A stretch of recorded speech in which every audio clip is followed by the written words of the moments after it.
Hi everyone, this is the 20th YouTube video of my YouTube channel and I'm going to tell you about the central idea of poem Dover Beach. Dover Beach is composed by Matthew Arnold. It is one of Arnold's most famous poems. It is also called the first modern poem from Arnold pen. डॉवर beach poem का central idea मैं आपसे discuss कर रही हूँ और इसे Matthew Arnold ने compose किया है। पोएम हमेशा कंपोज की जाती है, रिटन नहीं की जाती हैं, ठीक है, क्योंकि पोएम में म्यूज़िकल क्वालिटीज़ होती हैं, कुछ पीछे रिदम होता है, म्यूज़िक सा होता है, इसीलिए इसे कंपोज किया जाता है, रिटन कभी नहीं लिखा जाता, ठीक है। मैथ्यू आर्नल्ड के बारे में अगर जानना हो तो मैथ्यू आर्नल्ड लेस पोएट और मोर क्रिटिक के रूप में जाने जाते हैं, यानी आलोचक ज़्यादा हैं और पोएट का मतलब इनकी आलोचना वाली क्वालिटी ज़्यादा उभर के हम लोगों के सामने आई है। So he is known as more critic less poet. ये आर्नल्ड की one of the most famous poem है। इसे आर्नल्ड की पेन से निकली हुई पहली मॉडर्न पोएम भी कहा जाता है, ठीक है। इसका थीम है सैडनेस, लोनलीनेस, रिलीजियस लॉस और स्पिरिचुअल आइसोलेशन। यानी इस पोएम में आपको सैडनेस, डिस्पेयर यानी कि निराशा, दुख ये देखने को मिलेगा। लोनलीनेस मतलब अकेलापन देखने को मिलेगा। रिलीजियस लॉस यानी कि लॉस ऑफ फेथ, लोगों का विश्वास उठ जाना धर्म से, ये देखने को मिलेगा। स्पिरिचुअल आइसोलेशन देखने को मिलेगा, यानी लोगों का स्पिरिचुअल थिंग से खुद को कनेक्ट ना कर पाना या खुद को आइसोलेटेड महसूस करना, यानी खुद को अलग महसूस करना। तो यहाँ पे डॉवर बीच में एक होटल रूम है जहाँ पे जो पोएट है मैथ्यू आर्नल्ड और उनकी वाइफ, वो दोनों ही उस होटल रूम से सी को देख रहे हैं, समुद्र को देख रहे हैं। तो poet is standing at the sea shore, और वो पोएट जो है वो सी शोर यानी कि समुद्र के किनारे खड़े हुए हैं and observing the withdrawing tides on the sea, और जो समुद्र की लहरें उठ रही हैं, समुद्र की लहरों को देख रहे हैं। और वो इस नेचुरल फिनोमेनन को कंपेयर करते ह्यूमन लाइफ से। He compare his natural scene to human life and say that there was a time when the shore of the earth was surrounded by the sea of faith, but now the faithlessness can be well perceived throughout the world, ठीक है। तो ये बताते हैं कि ये इस natural scene को ह्यूमन लाइफ से कंपेयर बताते हैं कि एक टाइम था जब धरती पर मतलब लोग पहले एक दूसरे पे बहुत विश्वास करते थे। इस समुद्र न हो करके विश्वास का समुद्र था, सी ऑफ फेथ। बट अब क्या है, लोग फेथलेस हो गए हैं, यानी अविश्वास। अब लोग किसी पर विश्वास नहीं करते हैं। अब आपको कोई भी ऐसा इन्होंने ना, क्योंकि क्रिटिक है तो इन्होंने मॉडर्न वर्ल्ड पे, मॉडर्न थिंग्स पे, मॉडर्न चीज़ों को क्रिटिसाइज़ किया है, ठीक है। और वो अपनी फेथलेसनेस, डिस्पेयर का कंपेयर करते हैं सोफोक्लिस कौन है, ग्रीक पोएट और ड्रामेटिस्ट हैं, ठीक है। उन्होंने भी सेम थिंग ऑब्जर्व की थी अपने टाइम पे। पहले सोफोक्लिस ग्रीक पोएट और ड्रामेटिस्ट हैं जो कि अपनी ट्रेजिक राइटिंग्स के लिए फेमस हैं। Okay, he also compared his observing with Greek poet and dramatist Sophocles, who was famous for his tragic writing. तो इन्होंने अपनी इस ऑब्जर्विंग को ग्रीक पोएट और ड्रामेटिस्ट से कंपेयर किया है, ग्रीक पोएट और ड्रामेटिस्ट से कंपेयर किया सोफोक्लीस जिनका नाम है, और जो अपनी ट्रेजिक राइटिंग के लिए फेमस हैं, ठीक है।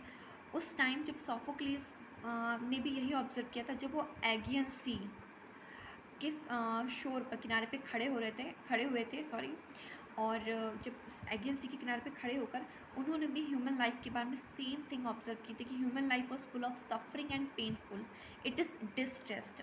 और सेम थिंग आज मैथ्यू आर्नल्ड, मतलब जब ये उन्होंने ये पोएम कंपोज की, यानी जब ये पोएम उन्होंने कंपोज की, तब सेम थिंग वो भी ऑब्जर्व कर रहे थे, उन्हें भी यही एहसास हो रहा था।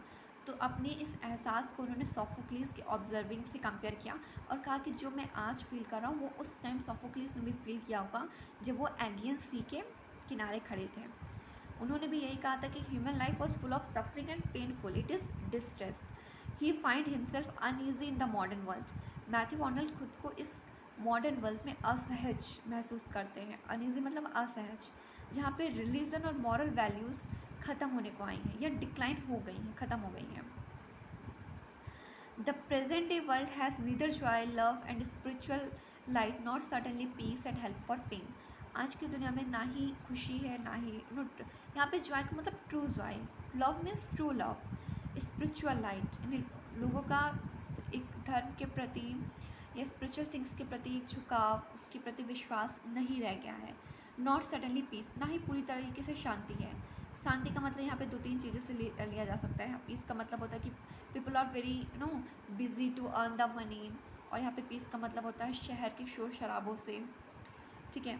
और एक लाइन है कि पीस कम्स थ्रू वॉर, शांति भी युद्ध से आता है। So it is something which is contradictory. And help for pain, not certainly peace and help for pen.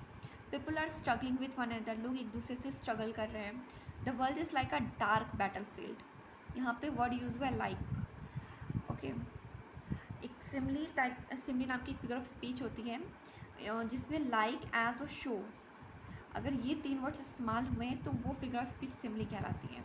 ये मैंने आपको ऐसी एक्स्ट्रा थिंग के लिए बता दिया है, ठीक है। लाइक था तो मुझे याद आ गया यहाँ पे। They are doing so as if they were blind soldiers of opposite armies fighting in the dark of night. Due to darkness, they don't know who their friends and who their enemies are. तो मैंने पहले video शुरू में ही बोला था कि video के शुरू में कहा था कि क्रिटिक ज़्यादा है, पोएट कम है। तो इन्होंने यहाँ पे क्रिटिसाइज़ किया है। इन्होंने यहाँ पे देखो कहा है, the world is like a dark battle field, they are doing so as if they were blind soldiers of opposite armies fighting in the dark of night, and due to darkness they don't know who their friends are and who their enemies are. तो इन्होंने critic किया कि जो dark battle field, यहाँ यानी अंधेरे में, रात में, यहाँ पे अंधेरे और रात का मतलब इन्होंने गुस्से की अग्नि या गुस्से में लोग इतने पागल हैं, या लोग इतने स्टूपिड हैं कि वो फाइट करते हुए, एक दूसरे से स्ट्रगल करते हुए ये भी नहीं जानते कि वो अपोजिट आर्मी से लड़ रहे हैं या खुद ही के आर्मी के किसी पर्सन से लड़ रहे हैं। डार्कनेस की वजह से लोग ये भी नहीं जानते कि वो जिनसे वो लड़ रहे हैं वो उनके फ्रेंड्स हैं या एनिमीज़ हैं, ठीक है। The poet expresses the pathetic condition of man after turning faithless, hence he request his beloved to be true to each other. मैंने कहा था कि ये अपनी बिलवेड के साथ टॉवर बीच पे एक होटल है, उस होटल रूम से समुद्र को देख रहे थे। तो पोएट यहाँ पे जो लोग फेथलेस हो गए हैं, अब जो लोग विश्वास नहीं कर रहे हैं, तो उनकी पैथेटिक कंडीशन, ऊपर जो भी बातें हैं वो सारी मतलब अपनी बिलवेड से शेयर कर रहे थे। और बाद में उन्होंने अपनी बिलवेड से रिक्वेस्ट की that we should be true to each other, okay. One more thing, soldiers बोलते हैं, शोल्डर्स नहीं बोलते हैं। प्रोनाउंसिएशन में शोल्जर्स होता है, कई बार मैंने देखा है लोग शोल्डर्स बोलते हैं। Correct pronunciation is soldiers, okay, soldiers, ये करेक्ट प्रोनाउंसिएशन होता है। So this is the central idea of poem Matthew Arnold की डॉवर बीच का सेंट्रल आइडिया था। डॉवर बीच पोएम कंपोज की गई है मैथ्यू आर्नल्ड के द्वारा, और ये इसका सेंट्रल आइडिया था।